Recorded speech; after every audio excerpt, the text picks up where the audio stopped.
আরে মোহাম্মদপুরে খুতবা দেই আমি ঢাকা ওই যাত্রাবাড়িতে একটা কনফেকশনারিতে ঢুকছি।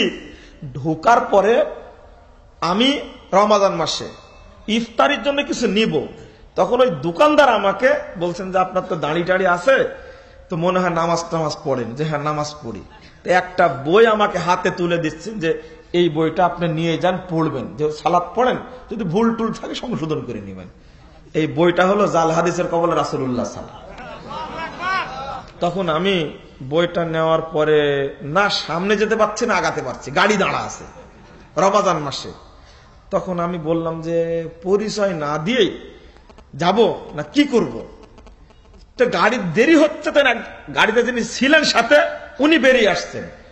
এসে বলছে কি হয়েছে, তো বলছে দেখেন ও আমি মাঝখানে বলেছি না রাখেন, আপনি অন্যজনকে দিন। তখন আমাকে বলছে আমি একটা জিনিস হাদিয়া দিলাম রমাদান মাসে, আপনি নিবেন না, নিয়ে রাখেন না, কাজ হবে। ঠিক ওই লোকটা আমার কাছে আসছে। আসার পরে এখন আমাকে বলছে যে কি হয়েছে।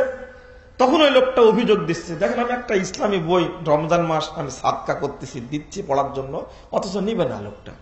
তখন বইটা দেখে উনি বলছেন যে বই নিবেন কেন, বইয়ের লেখকই যে উনি।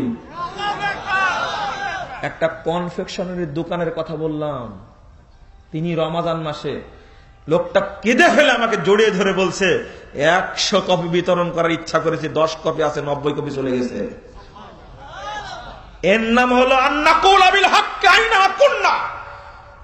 যেখানে অবস্থান করব আল্লাহর নবী শুনে রাখুন, সেখানেই হক কথা বলবো। লা নাখাফ ফিল্লাহি লাওমাতা লাইম, কোন নিন্দুকের নিন্দাকে পরোয়া করব না। বলতে পারে ও আজকে খুব মৌলবি হয়েছে তুমি, বলুক, আমি আমার দাওয়াতি কাজ করেই যাব। প্রশিক্ষণ দিয়ে নিচ্ছেন আল্লাহর নবী মুহাম্মদ সাল্লাল্লাহু আলাইহি ওয়াসাল্লাম। 5 নম্বরটা বললেন, শোনো তোমরা তানসুরুনি কামা তানসুরুনা আনফুসাকুম ওয়া আজওয়াজাকুম ওয়া আওলাদাকুম ইযা কদিমতু ইলাইকুম। হিজরতের ইঙ্গিত দিয়ে দিলেন আল্লাহর নবী, আমি যখন তোমাদের কাছে হিজরত করে যাব তখন তোমরা আমাকে নিরাপত্তা দান করবে। যেভাবে তোমরা নিরাপত্তা দান করো তোমাদের সন্তানদেরকে, তোমাদের নিজেদেরকে, তোমাদের স্ত্রীদেরকে, আমাকেও ঠিক নিরাপত্তা দান করবে। কয়টা হলো? 5টা। এই দেখেন যুবকদেরকে আল্লাহর নবী তৈরি করে নিচ্ছেন প্রশিক্ষণ দিয়ে। এই ঘটনা উল্লেখ করে টমাস কার্লাইল 1840 সালে এডিনবার্গে ভাষণ দেওয়ার সময় বলছেন, on heroes society, heroes prophet Mohammad সাল্লাল্লাহু আলাইহি সাল্লাম। শিরোনাম ছিল এটা। এই শিরোনামের কথা বলতে গিয়েই তিনি প্রথম যে বাক্যটি বলেছেন, আকাবার শপথের কারণেই সেই পশ্চিম দারানার থেকে নিয়ে পূর্ব দিল্লি পর্যন্ত মোহাম্মদের আদর্শ 100 বছরের মধ্যে সব জায়গায় ছড়িয়ে পড়েছে। আল্লাহু আকবার। এই আদর্শ, এই যে শিক্ষা দিলেন, প্রশিক্ষণ দিলেন, এই কথা বলতে না বলতেই সাহাবীরা বললেন, আসাদ বিন জুরারা বলছেন, মুসনাদে আহমদের হাদিস খুলুন এবং সহিহ ইবনে হিব্বান 7012 নম্বর হাদিস। আসাদ বিন জুরারা বলছেন, হে আল্লাহর নবী, ইনফাল্লা যালিক ফামালানা, আমরা যদি এই 5টি কাজ বাস্তবায়ন করি তাহলে আমাদের জন্য কি পুরস্কার রয়েছে বলুন। আল্লাহর নবী সঙ্গে সঙ্গে বলেন একটি শব্দ, আল জান্নাহ, তোমাদের জন্য জান্নাত রয়েছে। এই কথা বলার পরে আসাদ বিন জুরারা বলছেন, উকসুদি আদাকা ইয়া মুহাম্মদ, মুহাম্মদ আর দেরি করবেন না, আপনার হাতটা আমাদের দিকে বাড়িয়ে দিন, ডান হাত বাড়িয়ে দিন। লা নুকিলু ওয়ালা নাস্তাকিলু রিবালবাই হাযিহি, আপনার সাথে যে চুক্তিটা হচ্ছে, আমরা এই 5টা কাজ করব, আপনি আমাদেরকে জান্নাত দিবেন, আমরা 5টা কাজ করব, আপনি আমাদেরকে জান্নাত দিবেন। এই চুক্তি আজকে হচ্ছে, কোনদিন মরা পর্যন্ত ভঙ্গ করব না, ভঙ্গ করার আবেদনও করব না। এই কথা বলতে না বলতেই জিবরিল আমিন এসে হাজির। আলো আধারের মাঝে ফজরের একটু আগ দিয়ে সুড়ঙ্গ পথে আল্লাহর নবীর কাছে শপথ করছেন 75 জন ব্যক্তি। এই আল্লাহ খুশি হয়ে জিবরিল আমিনকে পাঠিয়ে দিয়েছেন। সাথে সাথে 111 নম্বর আয়াত পড়লেন এসে সূরা তওবার।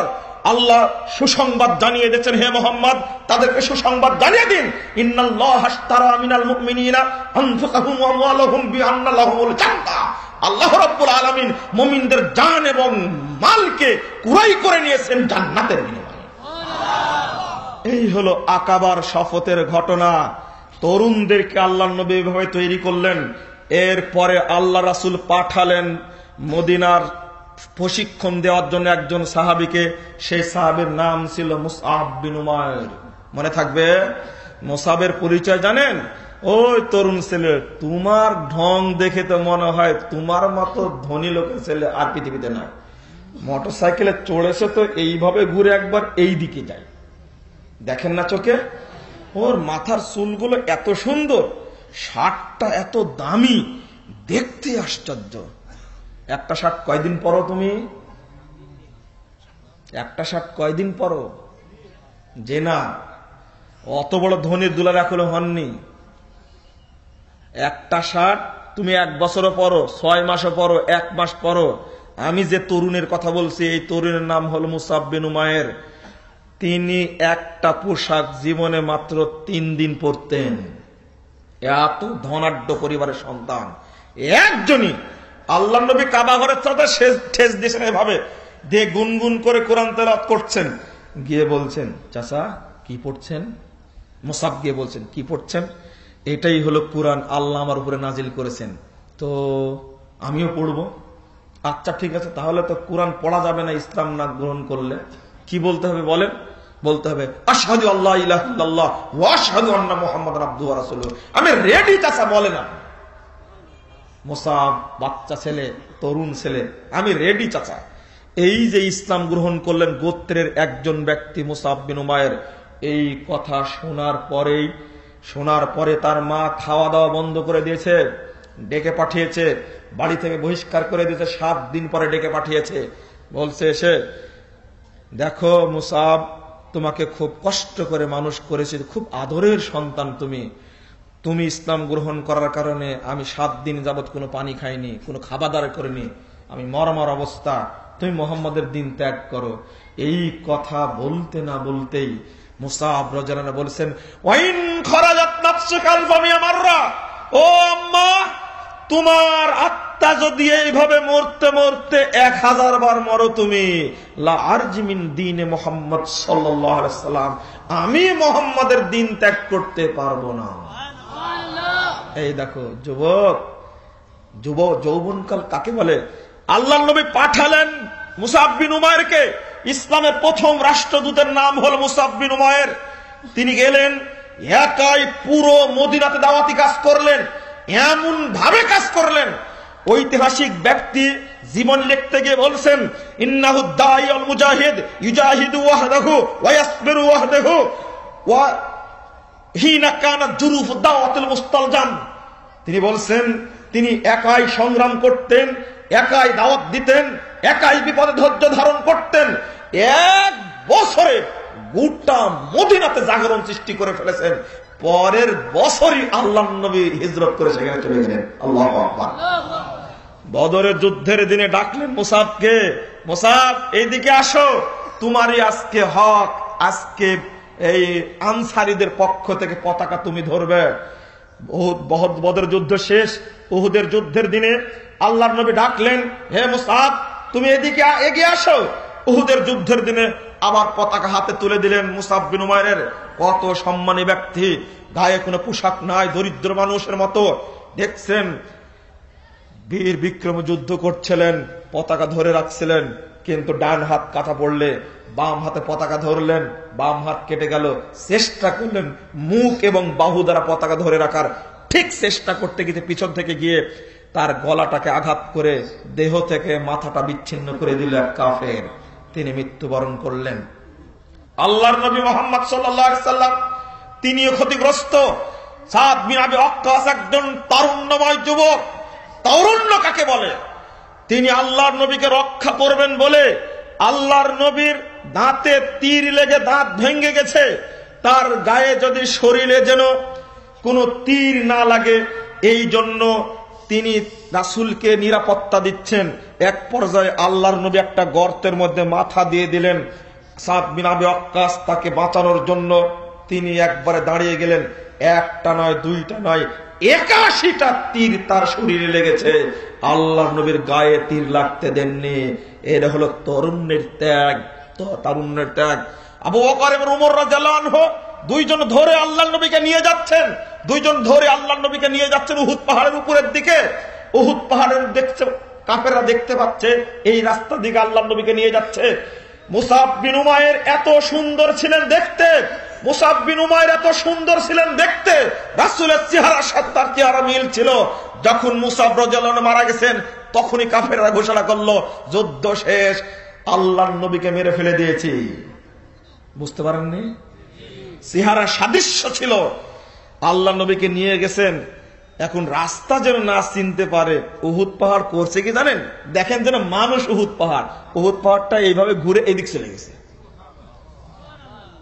এই জন্য আল্লাহর নবী উহুদ পাহাড়ের উপরে উঠেছেন, আবু বকর আছেন, ওমর আছেন, আলী আছেন, তো উহুদ পাহাড় কাঁপছে, এভাবে কাঁপছে। আল্লাহ নবী এভাবে বলছেন, এই উহুদ লাঠি দেয়, এইভাবে এই উহুদ কাঁপছো কেন? কাঁপছো কেন? জানো না তোমার উপরে একজন নবী আছেন, একজন সিদ্দিক আছেন, আর দুইজন শহীদ আছেন। আল্লাহু আকবার। বলার পরে আল্লাহ নবী বলছেন, দেখো এই তোমরা দেখো, নাহনু নুহিব্বুহু নুহিব্বুহা নাহনু নুহিব্বুহু ওয়া ইউহিব্বুনা। উহুদ এমন একটা পাহাড়, এই যে উহুদ দেখছো না, সে আমাদের ভালোবাসে, আমরাও তাকে ভালোবাসি। কেন বললেন বলেন তো কথাটা? ওই যে উহুদ রাস্তা ঘুরাই দিল যে, যেন কাফেররা কি চিন্তা না পারে। এই তো ঘটনা শেষ। আল্লাহর নবী নেমে আসলেন পাহাড় থেকে, আসার পরে দেখছেন কে কোথায় পড়ে আছেন। দেখছেন যুদ্ধের মাঠের এক কোণে পড়ে আছেন মুসাব বিন উমাইর রাদিয়াল্লাহু আনহু। মুসাব বিন উমাইর রাদিয়াল্লাহু আনহু মাথা একদিকে, তার দেহটা একদিকে। এমত অবস্থায় আল্লাহর নবী বলছেন, মা রাআইতু বিমাক্কাতা আহসানা নিম্মাতান ওয়া আদাক্কাহুল্লাতান হালাত দা শারশাদের বিপরদা। হে মুসাব, আল্লাহর নবীর চোখ দিয়ে টস টস করে পানি পড়ছে, আর বলছেন, হে মুসাব, তোমাকে যে পরিবার থেকে নিয়ে এসেছিলাম, আজকে দেখছি মক্কার বুকে তোমার মতো কোঁকড়ানো সুন্দর চুল কারো ছিল না, তোমার মতো সুন্দর পোশাক কারো ছিল না, আর আজকে তুমি ছিঁড়া কাপড়ে ঘাসের মধ্যে মুখ লেখে পড়ে আছো। আল্লাহর নবী এই কথা বলতে না বলতেই জিবরিল আমিন এসে সুসংবাদ জানিয়ে দিচ্ছেন, মুসাব কোনদিন না খেয়ে থেকেছেন এমনটা না। মুসাব রাদিয়াল্লাহু আনহু মদিনায় বসবাসের সময় তিনি বহুদিন একাধিক দিন খাদ্য পাননি, কারো কাছে চাইতেও পারেননি তিনি। সেই মুসাব, আল্লাহ নবী কাঁদছেন আর বলছেন, মা রাআইতু বিমাক্কাতা আহসানা লিম্মাতান ওয়া আদাক্কাহুল্লাতান। হে মুসাব, মক্কার বুকে তোমার মতো সুন্দর সন্তানকে আমি দেখিনি, তোমার মতো শরীর কারো দেখিনি, এত সুন্দর পোশাক কারো দেখিনি, আর তুমি আজকে ছিঁড়া চাদরের মধ্যে মুখ লুকিয়ে আসো। এই কথা বলতে জিবরিল আমিন এসে বলছেন, 23 নম্বর আয়াত সূরা আহজাব আয়াত পাঠ করলেন জিবরিল আমিন, ওয়া রিজালুন ক্বাদ সাদাকু মা আহাদাল্লাহু আলাইহি। হে জিবরিল, হে মুহাম্মদ সাল্লাল্লাহু আলাইহি সাল্লাম, আপনি আল্লাহর পক্ষ থেকে সুসংবাদ শুনে নিন। ওই যে যারা ওয়াদা করেছিল, ওই যে যারা আকাবার শপথ ওয়াদা করেছিল, মুসাব তাদের অন্তর্ভুক্ত হয়ে গেছে, মুসাব জান্নাতি হয়ে গেছে, ওয়াদা রক্ষা করেছে। বলার পরেই মুসাব রাদিয়াল্লাহু আনহুকে কাফন পরানো হচ্ছে। সহিহ বুখারীর হাদিস, মুসাবকে কাফন পরানো হচ্ছে। সাহাবীরা বলছেন, আল্লাহর নবী, মুসাবের মাথার দিকে ওই কাপড় দিয়ে, যে কাপড় শরীরে ছিল, ওই কাপড় দিয়ে মাথা ঢাকলে পায়ের অর্ধেকটা বেরিয়ে থাকছে, পায়ের দিকে ঢাকলে মাথাটা বেরিয়ে থাকছে। নবী মুহাম্মদ সাল্লাল্লাহু আলাইহি ওয়াসাল্লাম বলছেন, মুসাবের মাথাটা ঢেকে দাও, পায়ে ঘাস দিয়ে দাও।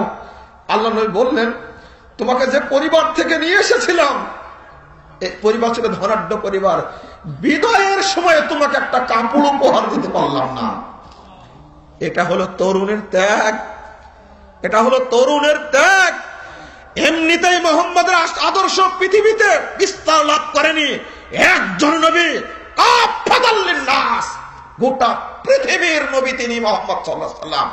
মাত্র অল্প দিন ওই যে প্রশিক্ষণ প্রাপ্ত সাহাবীরা, আপনি মুসাবের কথা শুনবেন, যদি খুবাইবের কথা শুনবেন, খুবাইব একজন তরুণ, অত্যন্ত ব্রেনি মানুষ। আল্লাহর নবী পাঠালেন খুবাইব সহ 60 জনকে পাঠালেন, যাও এলাকায় ইসলাম প্রচার করে আসো। তারা ডেকে নিলেন। মুজারা নামে একটা জায়গার নাম ছিল মুজারা। ডেকে নিলেন, নেওয়ার পরে 68 জন সাহাবীকে তারা ধরে নিয়ে ধোঁকা দিয়ে নিয়ে গিয়ে 68 জন সাহাবীকে হত্যা করলো।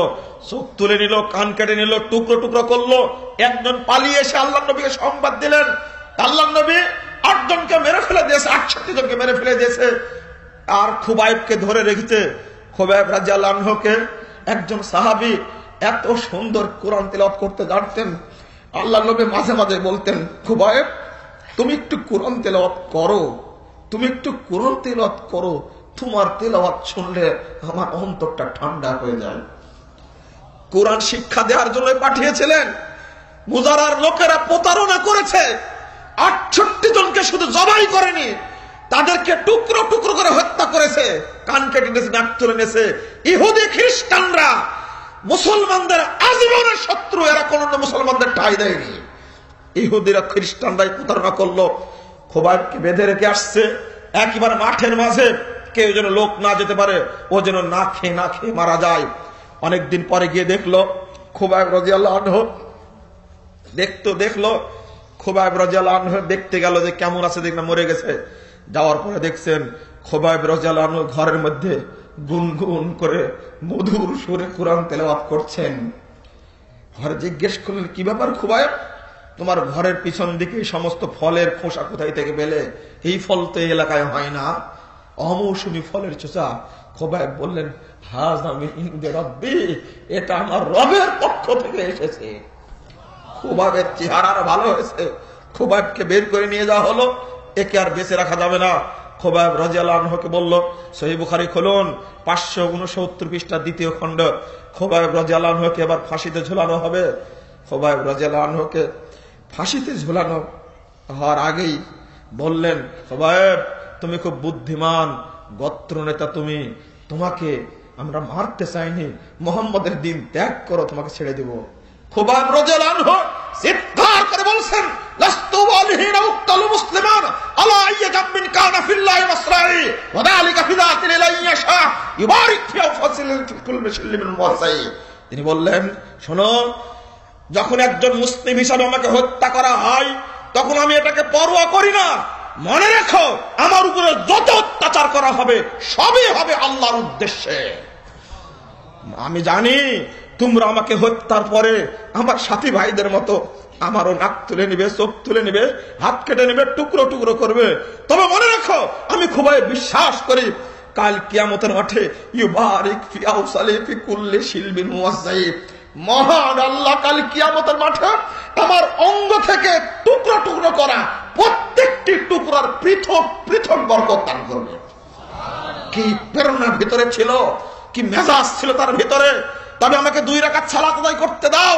খুবাইব রাদিয়াল্লাহু আনহু খুব দ্রুত দাঁড়িয়ে তাড়াতাড়ি 2 রাকাত সালাত আদায় করলেন, করে বলছেন, শোনো, তোমরা যদি মনে না করতে খুবাইব মৃত্যুর ভয়ে সালাত দীর্ঘ করছে, এটা মনে না করলে আমি জীবনের শেষ 2টা সেজদা করতাম খুব দীর্ঘ, কিন্তু তা করতে পারলাম না। তবে আমি দোয়া করে গেলাম, আল্লাহর কাছে দোয়া করছে, আল্লাহুম্মা আহসিহিম আদাদা ওয়াকতুলহুম বাদাদা ওয়ালা তুবকি ফিল আরদি আহাদা। তিনি দোয়া করছেন, হে আল্লাহ, আমার সাথী ভাইদেরকে এরা হত্যা করেছে, আমাকেও তারা এখন হত্যা করছে। শুনে রাখো, আল্লাহ তোমার কাছে দোয়া করছে, আল্লাহুম্মা আহসিহিম আদাদা, আল্লাহ যারা আমাকে মারছে তুমি তাদেরকে একটা একটা করে গুনে গুনে রাখো।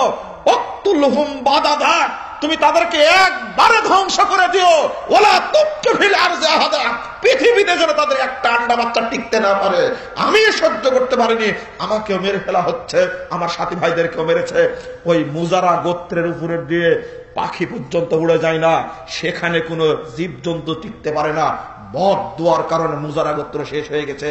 আল্লাহর নবী 1 দিন না 2 দিন না এই কুনুতে নাজেলা পড়েছিলেন 1 মাস। কয় মাস? 1 মাস। খুবাইবকে ফাঁসি দিয়ে ঝুলানো আছে। এক আল বিদায়া ওয়ান নিহার মধ্যে আসছে, ঝুলানো আছে 29 দিন পর্যন্ত। খুবাইব রাদিয়াল্লাহু আনহুকে ঝুলানো আছে গাছের সাথে। আল্লাহর নবী 2 জনকে দায়িত্ব দিলেন, কে তার লাশটা নিয়ে আসবে। লাশটা খুলে নিয়ে আসছেন, যখন লাশ থেকে জান্নাতের সুগন্ধি বের হচ্ছে, খুব দ্রুত নিয়ে আসছেন। ইতিমধ্যে জানতে পেরেছে, তারা ধাওয়া করেছে যখন, তখন তারা নিয়ে আসতে পারলেন না। আল্লাহর নবী সাহাবীদের নিয়ে বসে আছে, তোমরা দেখো আজকে মজা দেখো, দুইজন সাহসী ব্যক্তি নিয়ে আসছে লাশ, কিন্তু নিয়ে আসতে পারছে না। ইতিমধ্যেই তারা কাছাকাছি চলে এসেছে। ঠিক ওই মুহূর্তেই আল্লাহর পক্ষ থেকে মৌমাছি ছিলেন না, ডাস মাছি এসে তাদেরকে কামড়ানো শুরু করেছে। আর সাহাবী দুইজন মাটির উপরে রেখে মাটিকে বলছে, এই মাটি, তুমি আল্লাহরই সৃষ্টি, আমরা হেফাজত করতে পারলো না, তুমি আল্লাহর সম্মান এক শহীদকে তুমি হেফাজত করো। মাটি তাকে সঙ্গে সঙ্গে নিয়ে নিল। কাফেরেরা এসে আর খুবাইবকে খুঁজে পেল না। এটা হলো খুবাইবের ইতিহাস। ইসলাম এমনি আসেনি। আমি বক্তব্য দীর্ঘ করতে চাই না, তবে এই ইতিহাস খালেদ বিন ওয়ালিদের, এই ইতিহাস তারেক বিন জিহাদের। আজকে তরুণরা থাকবে আলীর মতো, তরুণরা থাকবে আজকে খুবাইবের মতো, তরুণরা থাকবে মুসআব বিন উমাইরের মতো, আব্দুল ইবনে আব্বাস, আব্দুল ইবনে ওমরের মতো, আব্দুল ইবনে মাসউদ রাদিয়াল্লাহু আনহুর মতো। তারা হবেন একবার বীর সেনানী, ইসলামের জন্য তারা দাঁড়িয়ে যাবে, দাওয়াতি কাজ করবে সর্বত্র। কিন্তু উল্টা হয়ে গেছে, কিন্তু আজকে ভয়ে ভীতু হয়ে গেছে আমরা, কেউ দাওয়াতে মাঠে নাই। একদিকে নষ্টামি, আরেকদিকে জঙ্গিবাদের হুঙ্কার, আরেকদিকে অপসংস্কৃতি, আরেকদিকে শিরিক বেদাতের আড্ডাখানা, তাদের মাজার কবরের আক্রমণ। আজকে তরুণরা দিশাহারা হয়ে গেছে। ঈদে মিলাদুন্নবীর দিনে, ঈদে মিলাদুন্নবীর দিনে লাখ লাখ তরুণ আজকে ট্রাক নিয়ে গোটা শহরে, গোটা বাংলাদেশ ঘুরে বেড়াচ্ছে। এটা কি তরুণরা না? না, তরুণরা আয়োজন না করলে এটা হয় না। আজকে শিরিক বিদআতের পক্ষে চলে গেছে, তারা থাকবে তাওহীদের পক্ষে। উপমহাদেশের ইতিহাসটাই যদি আপনার সামনে বলি, আপনি আশ্চর্য হবেন। আপনি দেখবেন, হে তরুণ ভাইরা, তুমি বক্ষে শক্তি অর্জন করো, বক্ষে শক্তি অর্জন করে সামনে এগিয়ে আসো।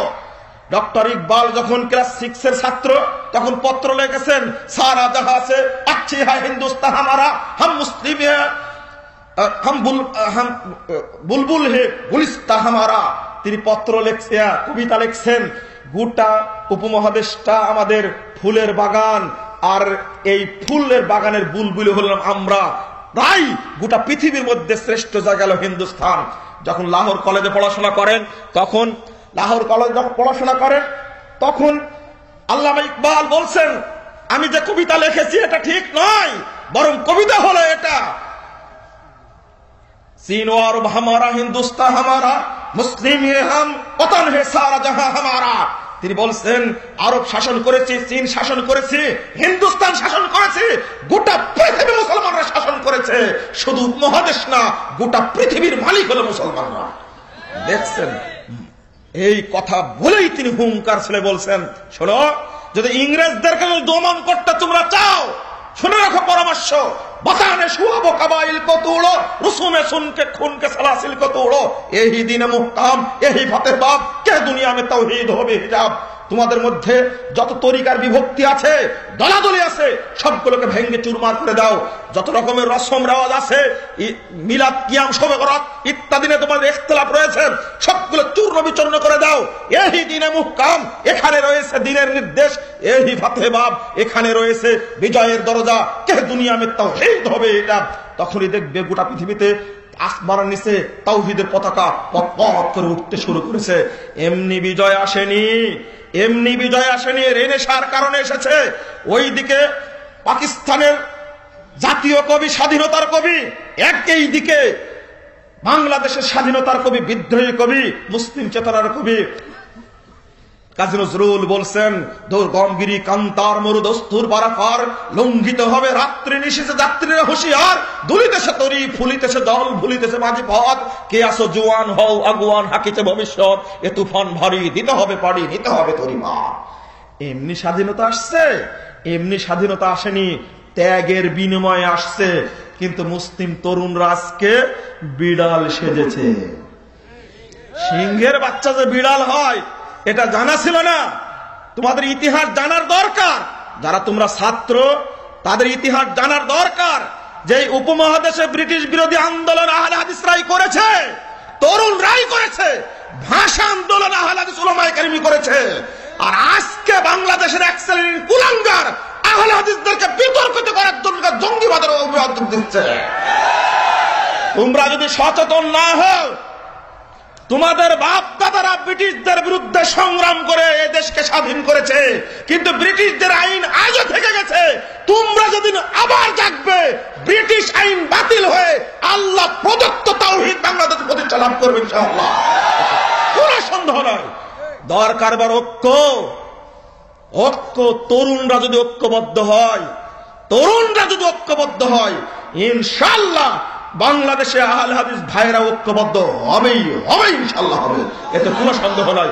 আমরা ঐক্য চাই। আলহামদুলিল্লাহ, উদারতা দেখিয়েছিলেন। আমি খুব আনন্দিত হয়েছিলাম যে রাজশাহীতে আব্দুর রাজ্জাক বিন ইউসুফ সাহেব ডেকেছিলেন আল জামিয়া সালাফিয়ার প্রোগ্রামে। সেখানে ডক্টর আহমদুল্লাহ তিরিশ আলী সাহেব, আমি আশ্চর্য হই যে ডক্টর আব্দুল্লাহ ফারুক সাহেব, আব্দুল নূর মাদানী, ডক্টর লোকমান সাহেব, ডক্টর মুজাম্মেল সাহেব, তারপরে আরো যারা অনেক আলেম ওলামা যারা আমি এখন ভুলে যাচ্ছি, তারা সবাই উপস্থিত হয়েছিলেন। আলহামদুলিল্লাহ, গোটা বাংলাদেশে এক প্ল্যাটফর্ম, একটা জাগরণ তৈরি হয়েছে, হয়নি? আলহামদুলিল্লাহ। আমার সাথে অনেকদিন আগে দেখা হয়েছিল, তবে মনে হচ্ছে আজকের সভাপতি সাহেব বাংলাদেশ জমিয়তে আহলে হাদিসের সভাপতি, তাই না? আলহামদুলিল্লাহ, আপনি মনে হচ্ছে। বারাকাল্লাহ ফিক, বারাকাল্লাহ ফিক। 2006 সালে একদিন বক্তব্য দিচ্ছিলাম, তিনি ছিলেন প্রধান বক্তা, আমি ছিলাম দ্বিতীয় বক্তা। সেদিন তার দোয়া পেয়েছিলাম। জি, নূর আলাপুর, জি মনে আছে।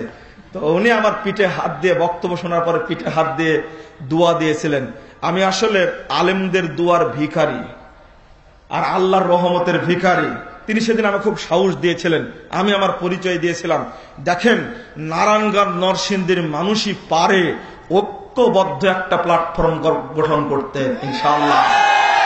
তার মধ্যে আমার এখন মনে হচ্ছে কাঞ্চন থেকে আওয়াজটা উঠবে ইনশাআল্লাহ। আল্লাহ তুমি কবুল করো।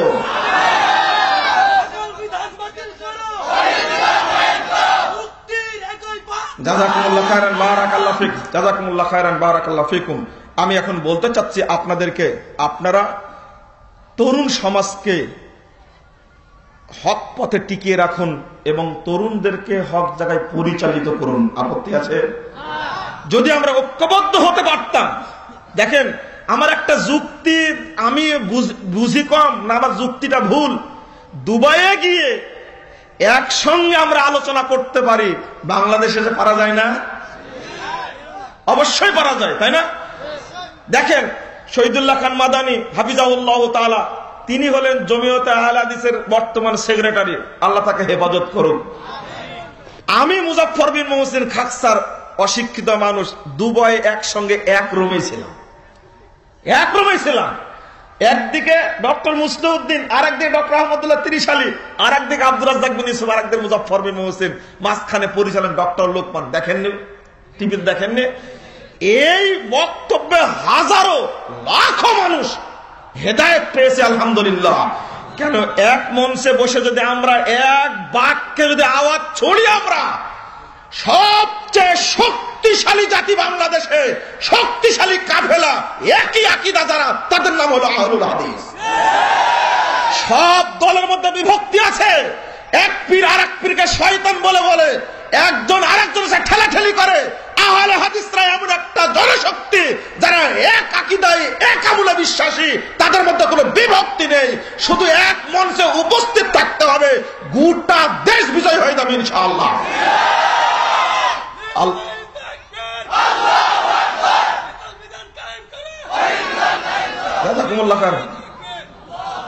আমি আপনাদের উদ্দেশ্যে যে বিষয়টা বলছিলাম, কোরআন এবং সুন্নাহ ভিত্তিক দেশ গড়তে হবে, আমরা প্রতিজ্ঞা করি। আল্লাহ আমাদের তুমি কবুল করো, আল্লাহুম্মা আমিন।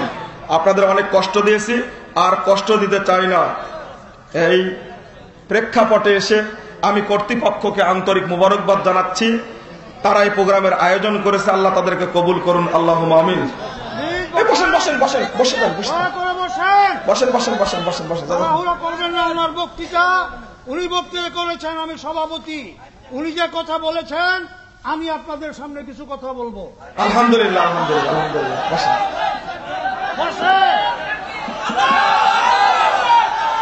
বসেন, সবাই মেহরবানি করে বসেন। আলহামদুলিল্লাহ। একদিনই বলবো। বারাকাল্লাহ ফিক, বারাকাল্লাহ ফিক, জাযাকুমুল্লাহ খাইরান। একটু ধৈর্য ধরেন। তো আল্লাহ রাব্বুল আলামিন আমাদের সকলকে কোরআন এবং সুন্নাহ ভিত্তিক আমল করার তৌফিক দান করুন, আল্লাহুম্মা আমিন। সুবহানাকাল্লাহুম্মা ওয়া বিহামদিক, আশহাদু আল্লা ইলাহা ইল্লা আনতা, আস্তাগফিরুকা ওয়া আতুবু ইলাইকা। ওয়াসসালামু আলাইকুম ওয়া রাহমাতুল্লাহি ওয়া বারাকাতুহু। আসসালামু আলাইকুম। নিয়মিত ইসলামিক বক্তব্য পেতে সাবস্ক্রাইব করুন আমাদের ট্রু টক টিভির চ্যানেলে, আর ভিডিওগুলো ফেসবুক বা যে কোনো জায়গায় শেয়ার করে পৌঁছিয়ে দিন ইসলামের শাশ্বত বাণী।